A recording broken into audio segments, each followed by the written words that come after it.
it's happening in New York, New Jersey, or Long Island. Hear about it with Joe Piscopo. Mornings, 6 to 10 on AM 970. The Answer. We're very, very fortunate to have Alex Wilkes with us. It's Wilkes, right, Alex? It's not Wilkie? It's Wilkes. Wilkes. See, that's the way I've been saying it. Executive Director of America Rising. And Alexandra? Yes. That is my daughter's name. You didn't pick Allie. My family calls me Al. Al. Actually. Al is good. But I call Allie Alex, but she likes Allie. She likes Allie. But Alexandra's a great name. My mom prefers it when I get called Alexandra. Yeah, so Alexandra, when they're firm and they want to make their point. Yeah. Alexandra? Yeah. Look at you, young girl like yourself. This is great. Now tell us about what America Rising is. So America Rising is the GOP's premier opposition research organization. So all we do all day long is track Democrats, listen to them, so you don't have to. Oh, my goodness. That sounds like fun. I want you to think about this for a second. If there is a staffer that has to listen to Elizabeth Warren all day. No. Pray for him. Are you kidding? You really put somebody in charge of that? to track and make sure everything's... Absolutely. Yeah, so we've been cataloging all of their statements. This includes our people running in 2018 for the Senate and for the House, and also for 2020. All of these candidates that are in the mix, we've been tracking their statements, methodically saving them to our archives so we can search them and pull them up at the exact right moment. Is this you? Did you start this? No. So this was actually started by Matt Rhodes and a collection of other amazing people. Matt Rhodes was, of course, Mitt Romney's campaign manager in 2012. Yep. And, it was started largely in response to the fact that in 2012, there wasn't a significant opposition research presence to defeat President Obama for his second term. So we're sort of the answer to 2012. And I think that now we're really ahead of where the Democrats were and are today in terms of opposition research. Frankie Five Bros just told me, and I just looked at your Twitter page. Here, I'll follow you. I'll follow about Alex Wilkes. This at Alex Wilkes. Is that where you're at, Alex Wilkes? I used to be a Smith, so I'm at Alexander C. Smith. All right, great. Alexander C. Smith. That picture. Iconic, right? I have posted that picture before, and then you're listening, and if you're watching, you can't see the picture. And I'm sorry, guys, I should give it to George to post. It's got Bob Hope, John Wayne, Ronald Reagan, Dean Martin, and Frank Sinatra in one shot. I don't know if you get it. I'll have to send it to you guys. If this is one, and you know what somebody tweeted? They said, when men were men, but how did you pick that picture? You're a young gal. How would you have the sensibility of that? So I might be young, but I'm an old soul. Yeah, and you go. I love that time. Yeah. I love the music. Yeah. And Look of course, at you. love Ronald Reagan. Yeah, he was the best, right? Yes. That you could see it, but you weren't even born. How do you get indoctrinated to something like that? Well, Your parents. I'm a New Jersey girl. There so, you go, kid. We have Francis Albert, of course, from Hoboken, and so I feel like it's only fitting that we celebrate him and Ronald Reagan and that time in American history. All those guys, right? And class acts. And where you from originally? You're from outside of Philadelphia? Outside of Philadelphia. Love Philadelphia. Yes. They're a great, great town. Yep. And now you married a Jersey guy. Married a Jersey guy. You met him at school. At Catholic University. And he got you to go to Jersey. Come to Jersey, right? He got me to come Thank to New you. Jersey. And you like paying the high taxes. You don't mind, right? Honey, let's go back to Pennsylvania, please. No? Our love is strong. Yeah, there you go. It's got to be a stick. Has to be. I ain't moving. But, oh, my gosh, they don't make it easy. They don't make it easy for millennials to stay and for young people to stay, and certainly that lies at the feet of Phil Murphy. Yeah, you are so astute at all of this in politics. What made you a conservative? Honestly, I grew up in a house where my parents were both conservative, but they always encouraged me to think for myself.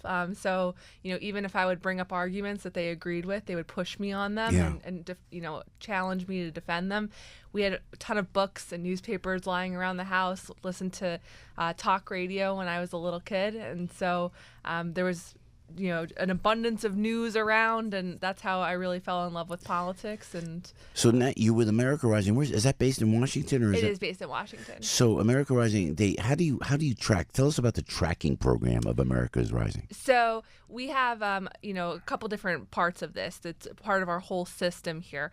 Right now we have about 25 trackers out in the field and about 200 part-timers. So these are people who follow the Democratic candidates around with the cameras.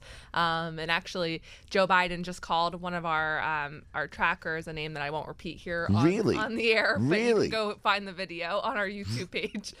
He used foul language. Biden did. Yes. Wow. And you guys don't assault anybody. You just do this in a nice, amicable way. Absolutely. Objective way, and you just roll the camera. Yep. We our guys are total professionals. They show up and they film and they are there like any other citizen could show up and start filming a candidate.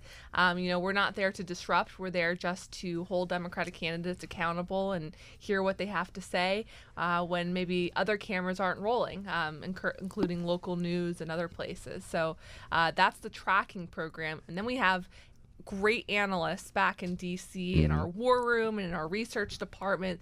These guys are 24/7 monitoring the news, watching all of these videos of Democratic candidates that no one would bother to watch, and making sure that we're pulling out these nuggets of information that could be damaging either right now or later on. So we have just an absolute catalog of statements and video and all kinds Alex, of stuff. you were great on Outnumbered yesterday, by the way. No, that's great that you're going to national television doing that. But you're a millennial. Yes. So, yet you're a conservative. How do you get that message out to other millennials? Because they're at this point they're blind. So they're just blind, and there's no. When you ask them why are you voting for this person, why are you so viciously left? There's no explanation. It's always anti-Trump. Yeah. And you and I both know that's not an argument. I mean, how do you get the message across to your fellow millennials? So this is kind of putting on my old hat for a second. I used to be national chair of college Republicans. So oh my gosh. I've been making mischief for a while. Outside of Philly, yeah, which is very, very left, very, very progressive. Yeah, and so, I ran the national organization. This was an organization that was run by Karl Rove, Lee Atwater, were some of the alums of CRNC. Holy moly. And so that was our constant challenge, was how do we spread the conservative message out to young people. And I think that the good news is for us as conservatives is that young people, they may not know it, but they are conservatives in their behavior. They embrace the free market system. Our generation is all about choices. It's all about, organic things that come from the bottom up and not from the top down. So this isn't a generation that's going to be told what to do.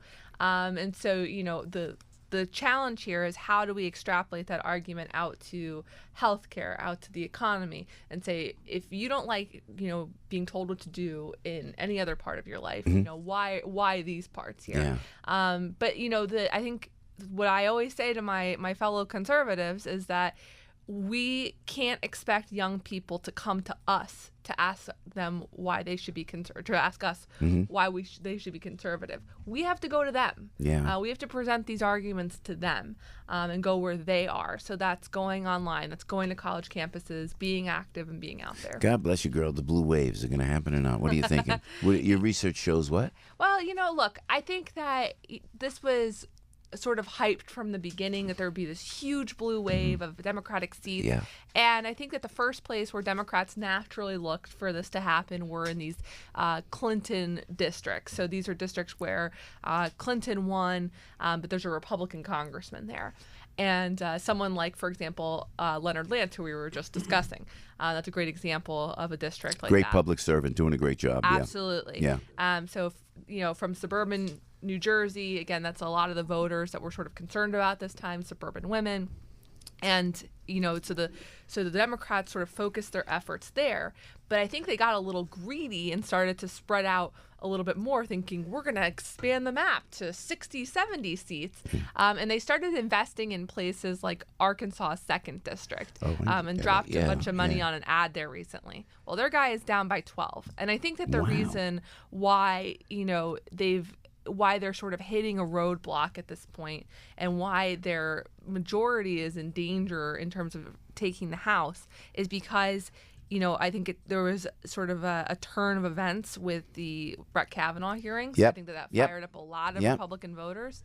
and just the general incivility that you're Yeah, seeing you're right. from Democrats. Alex Wilkes, Executive Director of American Rising. Alex, you got to come back again. Absolutely. Great. Anytime, Joe. We appreciate it. Thanks for getting up early in the morning with us. Everybody knows this guy. No, everybody knows he can do a radio show. Joe Piscopo. Mornings, 6 to 10 on AM 970. The Answer.